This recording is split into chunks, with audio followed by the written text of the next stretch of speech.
Welcome to the channel. हम लोग discuss कर रहे थे ग्रेविटेशन। ठीक है, लास्ट लेक्चर में हमने काफ़ी कुछ डिस्कस किया। तो हमारे टॉपिक का नाम था ग्रेविटेशन। अब तक ये ख़त्म नहीं हुआ है, इसमें 2 से 3 वीडियोस और बाकी है।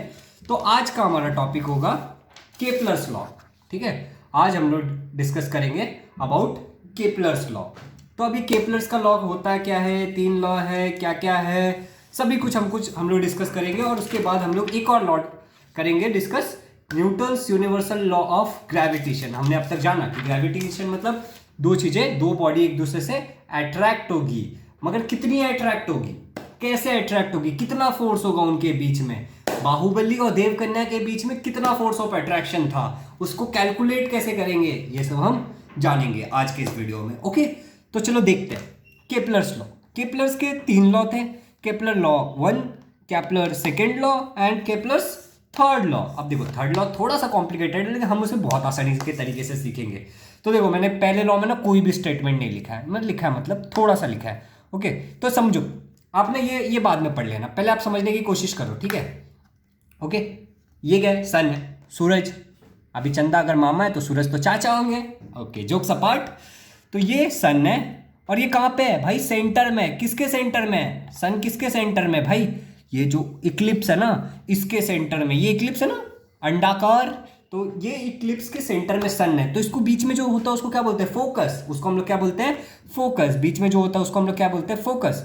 तो ये किसके बीच में है, सन ये इसके बीच में है। तो ये केपलर का फर्स्ट लॉ, ये जो है ना, ये इसको आप बोल दो ऑर्बिट ऑफ अ प्लैनेट, और बीच में सन, तो केपलर का फर्स्ट लॉ हो गया।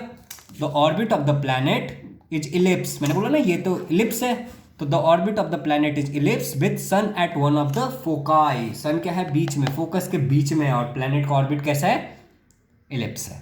तो ये बड़ा ही सिंपल था, इसे तो हम लोगों ने समझ लिया। चलो अब दूसरा समझते हैं, केपलर्स का सेकेंड लॉ समझते हैं। ठीक है, इसको हम कुछ ऐसे कर देते हैं कि ये अलग सा दिखे। ओके, मुझे बड़ा अच्छा लगता है drawing banana. Okay okay, leave it. चलो, तो ये हो गया केपलर्स का लॉ 1, ये केपलर्स का लॉ 2। केपलर्स सेकेंड लॉ, ये देखो, ये भी आप डायग्राम देखने की कोशिश करो पहले। ठीक है, अब पहले डायग्राम देखो। तो आप डायग्राम देख के आप क्या बोल सकते हो कि ये तो वही इक्लिप्स है, मतलब ऑर्बिट ऑफ द प्लैनेट, जहाँ पे प्लैनेट रोटेट होगा, और ये सन है। अब देखो, ये मैंने लिया प्लैनेट 1 और ये लिया मैंने प्लैनेट 2। तो प्लैनेट 1 ना यहाँ से यहाँ जा रहा है, ठीक है, मतलब मूव कर रहा है, और प्लैनेट 2 यहाँ से यहाँ जा रहा है। तो अब केपलर का सेकेंड लॉ ना यही कहता है, क्या कहता है केपलर का second law, the line joining the planet and the sun, मतलब एक लाइन जो प्लैनेट और सन को ज्वाइन कर रही है, स्वीप्स। अब what is meant by this word sweeps, अब ये स्वीप्स का मतलब क्या होता है, स्वीप्स मतलब सरकना, मूव करना। ठीक है, equal areas in equal interval of time, मतलब आपके घड़ी में, सपोज करो आपके पास एक घड़ी है, ठीक है, ये आपके पास एक घड़ी है, इसमें ये 12 है, ये 3 है, ये 6 है, ये 9 है। तो अब ये 12 से 3, ये कांटे को आने में 3 घंटा लगता है। ठीक है, तो क्या दूसरे दिन इसको 4 घंटा लगेगा क्या, अगर आपका घड़ी बंद नहीं है तो ना, बिल्कुल नहीं। अगर सब कुछ नॉर्मल है तो इसको 3 घंटा ही लगेगा ना।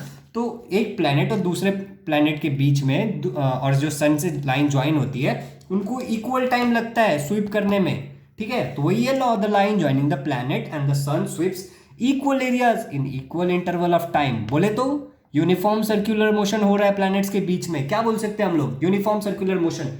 हमने तो समझा ही था ना, यूनिफॉर्म सर्कुलर मोशन मतलब, सर्कुलर मोशन मतलब हमने देखा था कि जो सर्कल पे मोशन हो रहा है, और एक ऑब्जेक्ट है जो सर्कल पे घूम रहा है। और यूनिफॉर्म कब होगा, वो जब वो कांस्टेंट स्पीड से घूम रहा है, मतलब हर जगह वेलोसिटी कॉमन होगा, v होगा। और अगर वेलोसिटी हर जगह अलग है, v3, और यहाँ पे सपोज कर लो आफ्टर यहाँ पे vn है, तो ये हो गया नॉन यूनिफॉर्म सर्कुलर मोशन। ये तो हमें आता ही है। ओके, चलो कोई बात नहीं आता तो अभी हम लोग सीख लिया। ओके, बोले तो यूसीएम हो रहा है किसके बीच में, ये प्लैनेट्स के बीच में यूनिफॉर्म सर्कुलर मोशन हो रहा है। यहाँ से यहाँ तक जाने में कांस्टेंट टाइम लग रहा है, यहाँ से यहाँ तक जाने में कांस्टेंट टाइम लग रहा है। ओके, चलो ये भी ठीक बात है, यूसीएम मतलब यूनिफॉर्म सर्कुलर मोशन। अगर किसी को नहीं याद है तो प्लीज़ आप पहला लेक्चर देखो, आपको उसमें समझ में आ जाएगा सर्कुलर मोशन क्या होता है, मोशन क्या होता है, ग्रेविटेशन क्या होता है, फोर्स क्या होता है, काफ़ी कुछ समझ में आएगा आपको, सेंट्रीपिटल फोर्स, ठीक है, सेंट्रीफ्यूगल। चलो केपलर्स का थर्ड लॉ, अब लोगों ने ना इसको हाइप बना लिया है, मतलब लोगों को ना बहुत हार्ड लगता है ये। चलो मैं तो सिंपल तरीका, पहले ये रीड करके देख लेते हैं, हार्ड वर्ड तो कुछ नहीं है actually. The square of period of revolution around, चलो पहले समझते हैं ना व्हाट इज रिवॉल्यूशन। ठीक है ना, लोगों को ना रिवॉल्यूशन और रोटेशन के बीच में ना कन्फ्यूजन होता है। ठीक है, व्हाट इज रिवॉल्यूशन। ठीक है, रिवॉल्यूशन मतलब हो गया, देखो जैसे सपोज करो ये सन है, हमारे सूरज चाचा, ठीक है। वैसे मेरे दोस्त का नाम सूरज है तो उसे हम चाचा बुलाने का सोच रहा हूँ मैं, चलो ठीक है। और ये एक प्लैनेट है, तो सपोज करो ये यहाँ से यहाँ जाके वापस जब यहाँ पे आएगा, मतलब ये ऐसे ऐसे ऐसे ऐसे शक्तिमान शक्तिमान शक्तिमान शक्तिमान घूम के आ गया, और वापस जब यहाँ पे आ जाएगा, okay that was funny, Shaktimaan Shaktimaan, okay. तो वापस जब वो वहाँ पे घूम के आ जाएगा तो ये हो गया एक रिवॉल्यूशन, ठीक है। और अगर ये अपने आसपास में ही घूम रहा है तो इसको बोलेंगे रोटेशन। तो हम लोग कैसे बोलते हैं कि earth rotate around itself and revolves does revolution around the sun, ठीक है। तो चलो उसको छोड़ देते, तो रिवॉल्यूशन तो आपको समझ में आ ही गया होगा। The square of the period of a revolution around the sun, मतलब कि जो पीरियड है, पीरियड मतलब टाइम, ठीक है। पीरियड मतलब क्या होता है, टाइम, मतलब किसी भी चीज़ को टाइम, मतलब 12 से 6 बजने में या फिर 12 से 12 बजने में वापस, नॉट 6, 12 से 12 बजने में कितना टाइम लगा, 12 घंटा।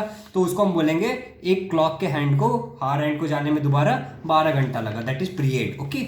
तो the square of period of revolution, मतलब square of period of revolution, अगर हम लोग रिवॉल्यूशन का स्क्वायर लेंगे, पीरियड ऑफ रिवॉल्यूशन टी का स्क्वायर लेंगे, इज डायरेक्टली प्रोपोर्शनल, ये किससे डायरेक्टली प्रोपोर्शनल है, to the cube of planet from the sun, distance of, यहाँ पे डिस्टेंस लिखना था, छोड़ो चलो, टू द क्यूब, कहाँ लिखा हमने, to the cube of the planet from the cube of distance लिख देते हैं यहाँ पे हम लोग, ठीक है। Distance of the planet from the sun, मतलब ये जो डिस्टेंस है ना, ये वाला जो डिस्टेंस है, ये वाला डिस्टेंस, ठीक है, ये वाला जो डिस्टेंस है उसका क्यूब, कितना सिंपल है, T square is directly proportional to R cube, मतलब अगर ये बढ़ेगा तो ये भी बढ़ेगा, अगर ये 2 गुना बढ़ेगा तो ये 3 गुना बढ़ेगा, ऐसा होता है ना डायरेक्टली प्रोपोर्शनल, ओके।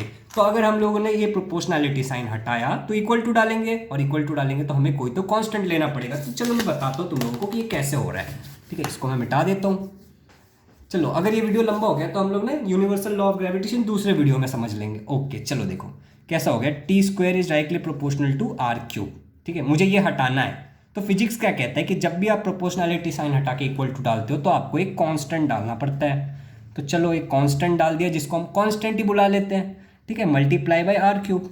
अब मुझे अगर ये वैल्यू चाहिए आर क्यूब, तो क्या होगा, ये मल्टीप्लाई है, इधर है तो डिवाइड में आ जाएगा ना, राइट, इधर होगा तो ये डिवाइड में आ जाएगा, ओके। जब ये डिवाइड में आ जाएगा तो यहाँ पे क्या बचेगा, कांस्टेंट। तो आपको समझ में आ गया होगा ना, ओके। आप, मुझे पता है आप लोग बड़े स्मार्ट हो, आपको सब समझ में आ जाता है, ओके। तो वही मैंने यहाँ पे लिखा है, T square upon R cube is equal to constant. देखो मैं जिस भी चीज़ को ना सिर्फ ब्रैकेट में लिख रहा हूँ ना, बहुत इंपॉर्टेंट है, उसे याद रखना, ओके। चलो ठीक है, तो हम लोगों ने केपलर्स लॉ को समझ लिया है, बट मुझे लगता है ना कि ये वाला जो लॉ है, ठीक है, Newton's universal law of gravitation, इसको समझाने में मुझे ज़्यादा समय नहीं लगेगा, तो मतलब 7-8 मिनट लगेगा अच्छे से बताने में, मगर इतना टाइम अभी हमारे पास है नहीं। तो इसको हम ऊपर ऊपर से देख लेते हैं, अगले वीडियो में ना इसको बहुत डिटेल में समझेंगे, ठीक है। ऊपर ऊपर से देख लेते हैं खाली 2 मिनट में कि देखो ये 2 बॉडी है, न्यूटन क्या कहता है कि दो चीज़ें हमेशा एक दूसरे की तरफ अट्रैक्टेड होती है। अब इसका मास ज़्यादा है, इसका मास कम है, तो ये इस पर ज़्यादा ग्रेविटेशन अप्लाई करेगा, ठीक है। लेकिन वही अगर हम देखने जाए 2 चीज़ें कॉमन मास वाली, ठीक है, तो ये इक्वल ग्रेविटेशन अप्लाई करेंगे। चलो ठीक है, मास पे डिपेंड करता है ग्रेविटेशन, ये तो हमने पहले लेक्चर में देख लिया था। तो अब ये और ये दोनों के बीच में डिस्टेंस है आर। तो ये जो है ना Newton's universal law of gravitation क्या है, न्यूटन का कहना है कि force is directly proportional to the product of the masses of the 2 body, 2 body के मासेस, और inversely proportional to the square of distance between them. तो ऐसा करके कुछ तो ऐसे इवेल्युएट होता है, आप देख लो इसको, आप नोट्स बना के रखना, हम लोग नेक्स्ट लेक्चर में इसके बारे में बहुत ही डिटेल में बात करेंगे, खाली इसी के बारे में बात करेंगे, ठीक है। और उसके बाद हम लोग ना ये हो जाने के बाद हम लोग बाकी चीज़ें देखेंगे कि एक्सेलरेशन ड्यू टू ग्रेविटी कैसे निकालते हैं वगैरह वगैरह, ओके दोस्तों। तो आज के लिए बस इतना ही, इस चीज़ के बारे में हम नेक्स्ट वीडियो में बात करेंगे। तो अब मुझे आप बता दो, हम लोग डिस्कशन कर रहे थे ग्रेविटेशन पे, तो ग्रेविटेशन में आपको काफ़ी कुछ समझ में आ गया होगा। नाउ देखो, ये मैं कोविड-19 का सिचुएशन है, सब कुछ बंद है, तो मैंने सोचा चलो हेल्प करते हैं लोगों की और कुछ इंटरेस्टिंग सा वीडियो बनाते हैं। I am good in teaching, मुझे टीचिंग करना बहुत पसंद है, सो मैं ऐसा कर रहा हूँ। तो आप लोग मेरी हेल्प करो इस चैनल को ग्रो करने में, आप लोग सब्सक्राइब करो, नोटिफिकेशन ऑन कर दो, एंड अपने कमेंट दो, आपके जो भी डाउट है ना उसको कमेंट करो। हम लोग बाद में ना डिस्कशन फोरम स्टार्ट करेंगे जिस पर हम लोग डिस्कशन करेंगे, okay. So thank you so much for watching till now. उम्मीद करता हूँ कि आपको सब कुछ समझ में आया होगा, आपने मुझे इतना समय दिया, थैंक यू।